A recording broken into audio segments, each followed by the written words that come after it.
জয়নগরে তৃণমূল নেতার বিতর্কিত video viral. দোতলা বাড়ি থাকলেও তৃণমূল কর্মীদেরকে আবাস যোজনার বাড়ি দেওয়া হবে। বিরোধী রাজনৈতিক দলের কর্মীদের ভাঙা বাড়ি থাকলেও তাদেরকে আবাস যোজনার বাড়ি দেওয়া হবে না। ঘর সম্পর্কে আপনাদের তথ্যটা জানিয়ে দিই, যাদের লিস্টে নাম আছে সে যদি দুতলা ঘরও হয় আর তৃণমূলের যদি কর্মী থাকে ঝান্ডা ধরে ঘরে, সে ঘরটি পাবে। আর যার ঘর ভাঙা ঘর, তৃণমূল করে না বিজেপি করে বা অন্য দল করে, সে ঘর দেবো না। এই কথা দিয়ে গেলাম আপনাদের আজকে, পরিষ্কার বলে দিচ্ছি। কাল 4 দোকানে বলবে বাবু গাজী এরম বলে গেছে। শুধুমাত্র তৃণমূল দলের কর্মীদের দুতলা বাড়ি থাকলেও আবাস যোজনায় একমাত্র তাদেরকেই বাড়ি দেওয়া হবে। বিরোধী রাজনৈতিক দলের কর্মী সমর্থকদের ভাঙা বাড়ি থাকলেও তাদেরকে আবাস যোজনায় বাড়ি না দেওয়ার ঘোষণার ভিডিও ভাইরাল হয়েছে এলাকায়। যার সেই ভিডিওটি ভাইরাল হয়েছে তিনি হলেন জয়নগর বিধানসভার অন্তর্গত শ্রীপুর গ্রাম পঞ্চায়েতের অঞ্চল তৃণমূল কনভেনার তথা দাপুটে নেতা বাবু গাজী ওরফে গাজী আবুল হোসেন। তার সেই ভিডিওটি রীতিমতো ভাইরাল হয়ে গিয়েছে এলাকায়। সেই ভিডিওটিতে তিনি দলীয় কর্মীদেরকে বলতে শোনা গিয়েছে, যে সমস্ত দলের কর্মীরা তৃণমূলের ঝঞ্ঝা ধরেন তাদের দোতলা বাড়ি থাকলেও আবাস যোজনার বাড়ি তাদেরকেই একমাত্র দেওয়া হবে। আর যারা এলাকায় বিজেপি সহ অন্যান্য রাজনৈতিক দল করেন তাদের বাড়ি ভাঙা হলেও তাদেরকে আবাস যোজনার কোনো সুবিধা দেওয়া হবে না। এলাকায় লক্ষ্মীর ভাণ্ডারের ক্ষেত্রেও একই নিয়ম পালন করা হবে। এবং লক্ষ্মীর ভাণ্ডারটাও বলে যাই, বাড়ি বাড়ি আমাদের যে নেতৃত্বরা যাচ্ছে, বুথ কর্মীরা যাচ্ছে আপনাদের কাছে পৌঁছে দিতে, একটা পার্স পিছিয়ে দেখবেন লক্ষ্মীর ভাণ্ডারের পার্স টাকা রাখার জন্য। আগামী দিনে যাদের কাছে এই পার্স থাকবে না তারা কিন্তু লক্ষ্মীর ভাণ্ডার পাবে না, একদম বলে যাচ্ছি আজকে। এবং আমাদের সার্ভে লিস্ট হচ্ছে, বাড়ি যাচ্ছে, সার্ভে লিস্টও হচ্ছে, যে কারা লক্ষ্মীর ভাণ্ডার নিচ্ছে আর কারা পাচ্ছে না তাদের বাদ দেওয়া হবে আগামী দিনে, বলে গেলাম। ভয় করবেন কেন? পঞ্চায়েত আমাদের, বাবু বলছিল পঞ্চায়েত আমার, পঞ্চায়েত সমিতি আমার, জেলা পরিষদ আমার, এমএলএ আমার, এমপি আমার, বিজেপি কোত্থেকে দেবে?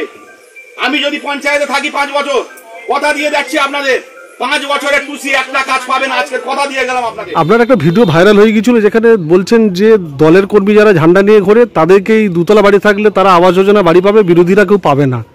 না না না, এটা সম্পূর্ণ মিথ্যে কথা। ঘরোয়া বৈঠকে কর্মীদের চাঙ্গা করতে এটা কথা বলেছিলাম। কিন্তু আমাদের মানবিক সরকার, আমাদের মুখ্যমন্ত্রী আমাদের সমস্ত মানুষের পরিষেবা দেয় এবং সমস্ত মানুষ এই পরিষেবাগুলো পায়, ঘরের পরিষেবা সমস্ত মানুষ।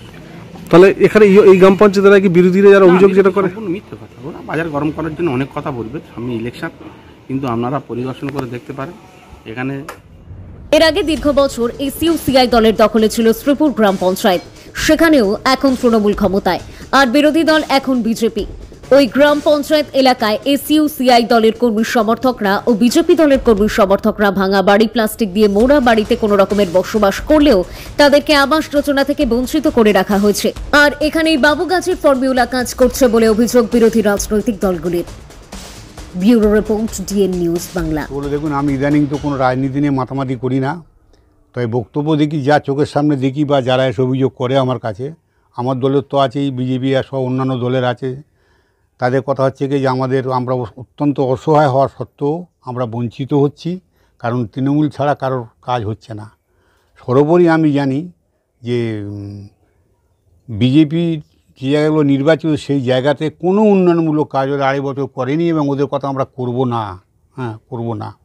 ফলে সারা পশ্চিমবাংলায় যে নিয়ম ওরা কায়েম রেখেছে তৃণমূল, সেই শ্রীপুর অঞ্চল তার ব্যতিক্রম না, সে একই নিয়ম এখানে কার্যকরী হচ্ছে। এখানে কি বেচেই তাহলে কি ঘর পাইয়ে দেওয়া বা লক্ষ্মীর ভাণ্ডার টাকা দেওয়া? না, লক্ষ্মীর ভাণ্ডারে বোধহয় ওই জিনিসটা নেই।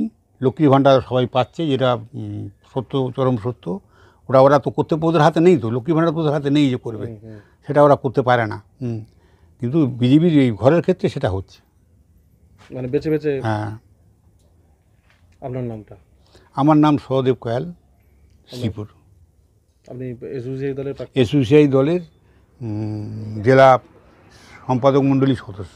শ্রীপুর অঞ্চল, আর সেখানকার তৃণমূলের নামজাদা একজন নেতা বাবু গাজী, তার ভাইরাল ভিডিও। তৃণমূলের যাদের 2তলা বা 3তলা বাড়ি আছে তারা সরকারি ঘরের টাকা পাবে বা সরকারি ঘর পাবে। যারা তৃণমূল করে না, সে যদি কুঁড়ে ঘর, প্লাস্টিকের মধ্যে যদি কেউ বাস করেও তাকে দেওয়া হবে না। অর্থাৎ একমাত্র তৃণমূল করা ব্যক্তি এই সরকারি সহযোগিতা পাবে। তাই এরা তো তৃণমূল মানে সরকারি সম্পত্তি রেখে তৃণমূলের বাপের সম্পত্তি ভেবে নিয়েছে, যেটা মমতা ব্যানার্জি ভাবে।